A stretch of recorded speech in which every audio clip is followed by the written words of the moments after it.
힘드실 텐데 그래도 설명에 따라오시는 데는 크게 지장 없으리라고 생각합니다.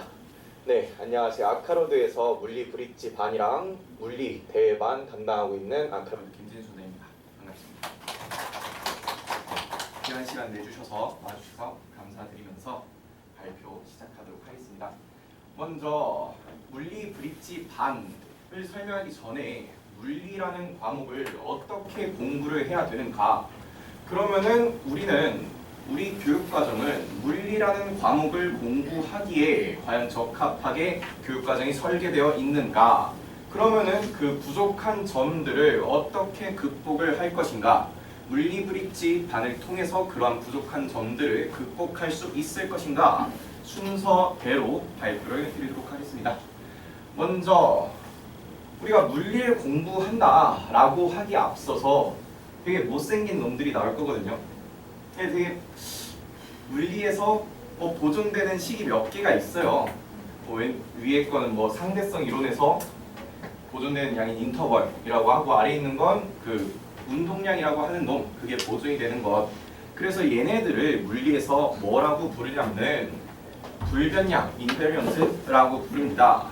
근데 물리라는 학문은 저렇게 변하지 않는 것 또는 대칭적인 것들을 학습하는 학문인데, 그럼 우리들의 교육은, 우리의 물리 학습은 과연 저런 불변량을 학습하는데 잘 초점이 맞춰져 있는가? 그것이 먼저 첫 번째 질문입니다.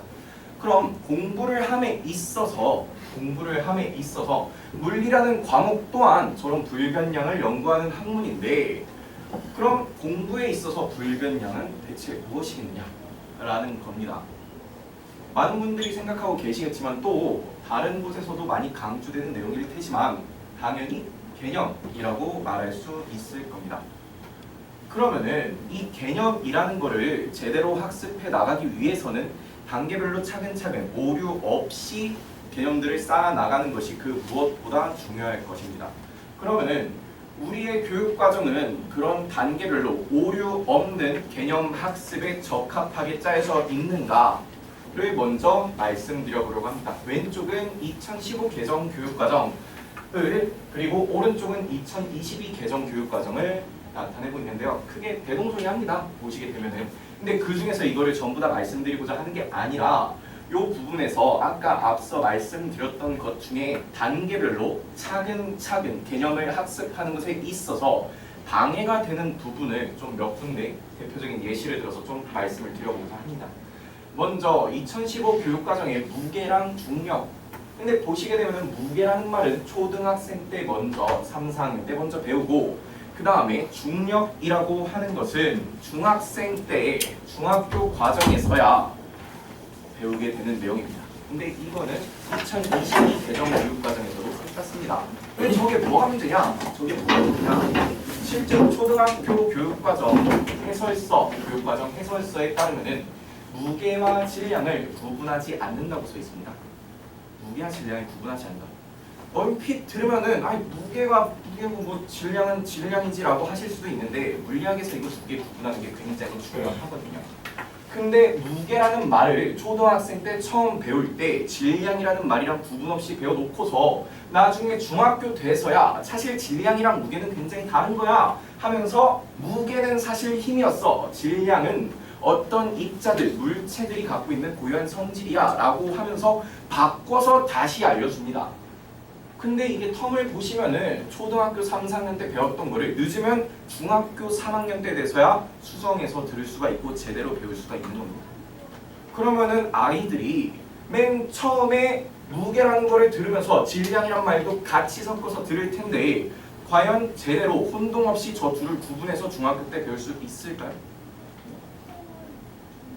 그리고 다음으로 전기회로 파트에서 전류나 전압, ohm의 법칙 이런 내용들이 나오는데, 요거 같은 경우에는 실제로 아이들이 교과서에 전류라는 게 제대로 정의가 돼 있어요. 이번에는 앞에는 순서가 다르게 되어 있었지만 전류 같은 경우는 교과서에 제대로 나와 있습니다. 전하의 흐름을 전류라고 한다, 혹은 다른 교과서에서는 시간당 전하의 흐름을 전류라고 한다 라고 제대로 써 있어요. 근데 학생들한테 전류가 뭐야? 라고 물어봤을 때 시간당 전하의 흐름이요 라고 말하는 학생이 비율이 정말 적어요. 손에 꼽아요. 전류가 뭐야? 라고 물어보면 V는 IR이요 하는 ohm의 법칙을 대답을 하는데 이거는 저항의 정이지 전류의 정의가 절대 아니거든요. 아이들은 제대로 알려줘도 이게 뒤에 나오는 공식이 더 강렬하다고 느껴지면은 잘못돼서 개념을 학습하고 넘어가곤 합니다. 근데 아까 앞서 말씀드렸던 무게라는 거 사실 이런 건데 나중에 가서 질량이랑 무게는 다른 거야 라고 했을 때 아이들이 얼마나 혼란에 빠질까요? 근데 이 개념 하니까 아니 그래서 그 개념 정확하게 아는 게 얼마나 중요한데 라고 하실 수도 있고 개념을 알아서 어디다 쓸 건데 사실 문제를 잘 푸는 게 더 중요하지 않냐 라고 생각을 하실 수도 있습니다. 근데 그게 문제가 아니라 전기 회로 부분에서 전압이라는 파트도 사실 중간에 갑자기 퐁 하고 튀어나오는 개념인데 저 개념 같은 경우에는 사실 V는 IR이라는 식으로 해서 전압을 대충 그렇게 정의하고 넘어가는데 저 개념이 그렇게 쉬운 개념이 아니에요. 이거는 잠깐 접어두고 먼저 좀 설명을 드리도록 하겠습니다. 전압이라는 개념이 그렇게 쉬운 개념이 아니에요. 전압이라는 개념은 제대로 정의되어야 하는 개념인데 얘도 순서가 지금은 되게 이상하게 되어 있어요. 전압이라는 개념을 언제 제대로 다시 배우느냐? 고등학교 물리 2에서야 정규 교과과정 기준으로 고등학교 물리 2에서야 제대로 정의가 되고 넘어갑니다. 근데 뒤쪽에 나왔던 표 잠깐 아까 넘어가서 보신 분들도 계시겠지만 이게 어떤 표냐? 사실 이번에 가장 최근에 치러졌던 23학년도 수학능력평가 응시자 현황입니다. 한 45만 명 정도 되는 학생들 중에서 물리학 1을 학습한 학생들이 6만 2천 명, 6만 3천 명 안 되고요. 물리 2를 학습한 학생들이 2,600명 정도 됩니다. 비율상으로 굉장히 적죠. 물리학 같은 경우에 13% 나쁘지 않은 것 같아요. 전체 중에 13%니까요. 근데 전압 같은 그런 필수적인 특히 대학교 가서 제대로 알고 있다고 가정이 되는 개념들을 제대로 학습하는 물리 2 응시자 수 같은 경우에는 0.587% 밖에 안 된다는 겁니다.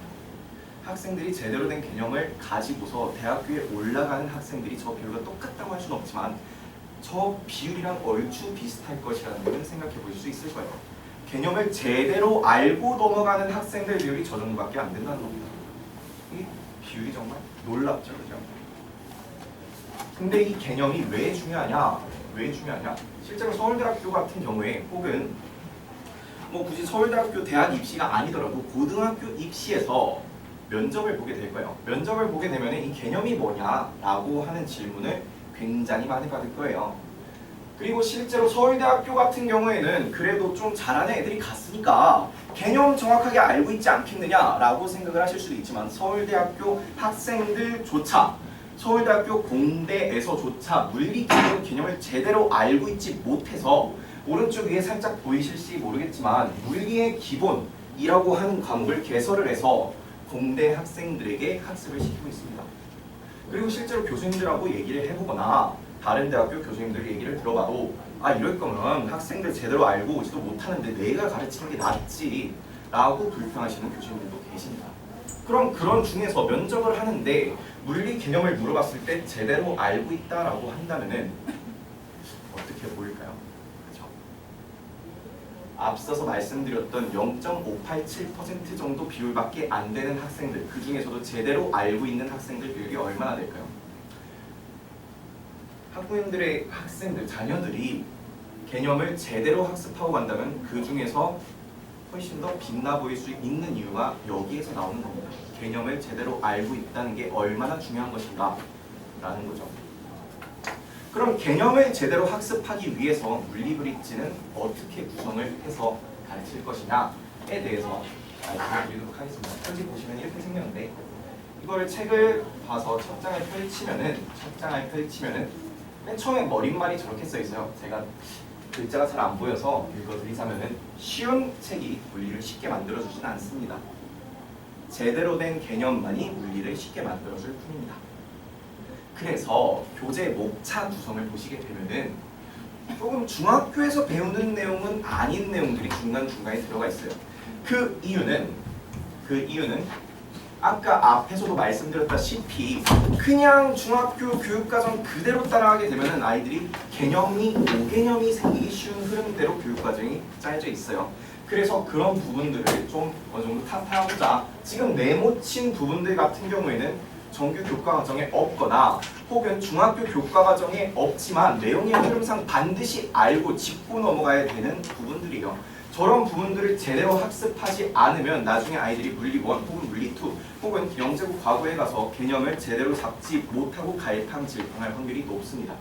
그래서 어렵다고 할지라도 저 부분을 넣어서 강의를 할 것이고, 아니 그러면은 사실 초등학생들이 주요 타겟인데 어려운 내용을 그렇게 강의해서 어쩌냐 라고 하실 수가 있는데, 그거를 수식적으로 당연히 풀어서 설명을 하면 어렵죠. 당연히 어렵죠.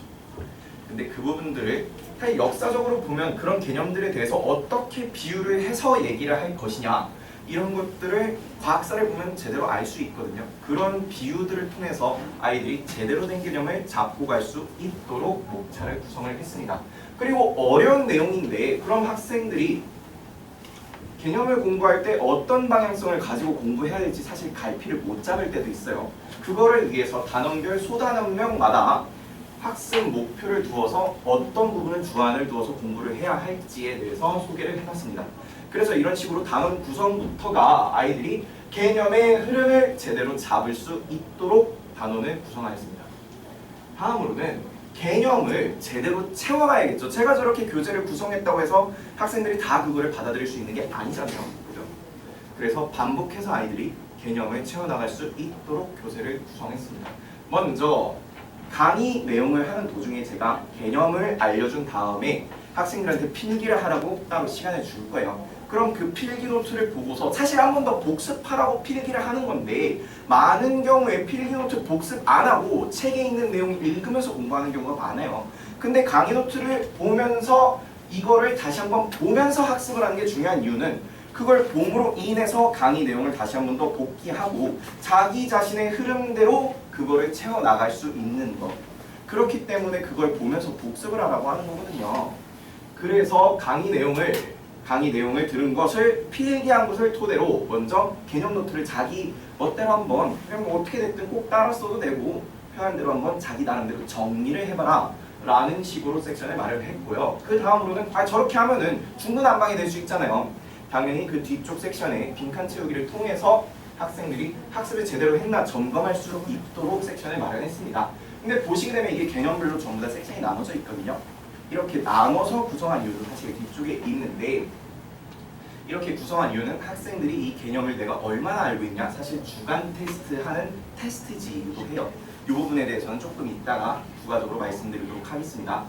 그 다음에 마지막으로 사실 0단원, 0-1단원을 보면은 아까 교재 목차의 0-1단원이 단위와 접두사라고 되어 있습니다. 사실 물리라는 과목이 수학이라는 과목과 굉장히 차별화되는 지점은 단위라고 하는 지점일 수 있을 텐데요. 실제로 해외 대학 같은 경우에 디멘션 애널리시스라고 해가지고 차원 분석법, 그러니까 단위를 어떻게 분석을 해가지고 물리를 할 것이냐라는 거를 아예 한 학기 과목으로 개설을 해서 가르치기도 해요.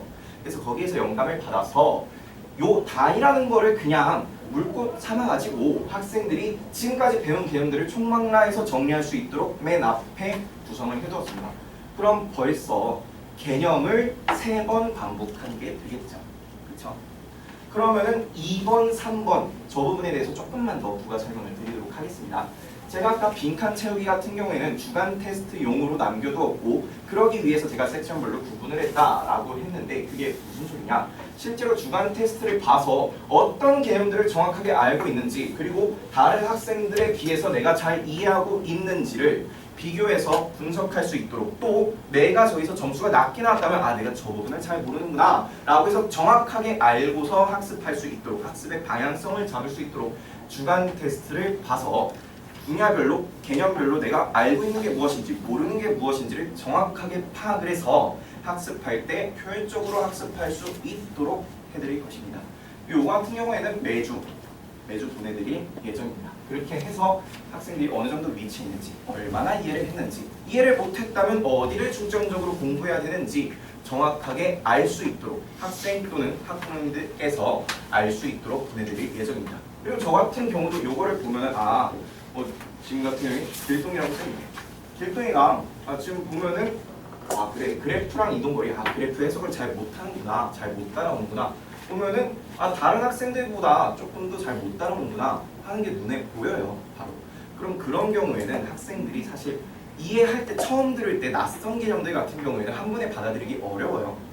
이렇게 뒤처지는 게 눈에 보인다라고 하면은 수업에 먼저 오거나 혹은 뒤에 남겨서 제가 잠깐 와서 시간이 된다면은 부가적으로 설명을 해가지고 낙오되는 학생들 없이 모두 다 그래프 주황색이 위로 올라갈 수 있도록 제가 노력을 해서 학생들이 핑계 없이 이 책을 마칠 수 있도록 노력할 것입니다.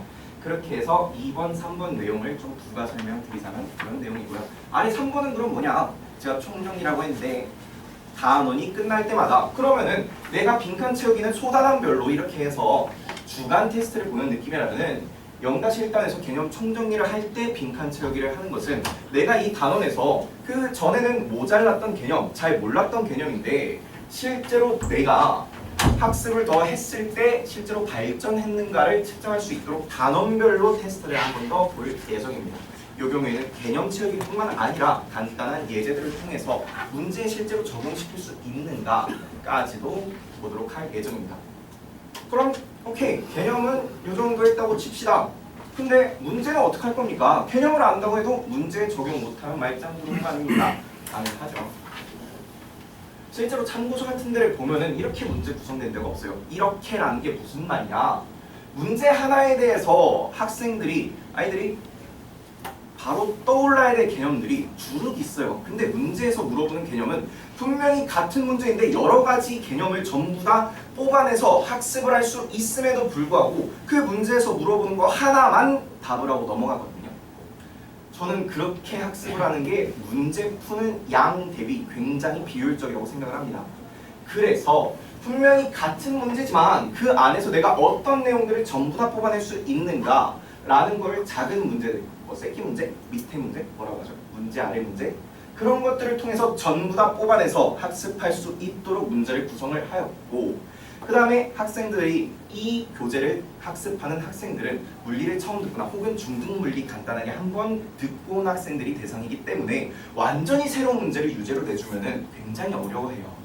그래서 제가 학습을 하면서 이렇게 강의를 했던 내용들을 복기를 하면서 다시 볼 수 있도록 비슷한 문제, 진짜 비슷한 문제인데 숫자를 바꾼다든지 개념의 표현을 조금씩 바꾼다든지 해서 제가 강의 시간에 했던 거지만 그거를 반복해서 다시 한 번 더 학습할 수 있도록 문제와 유제를 한 세트씩 전부 다 구성을 해서 넣어두었습니다.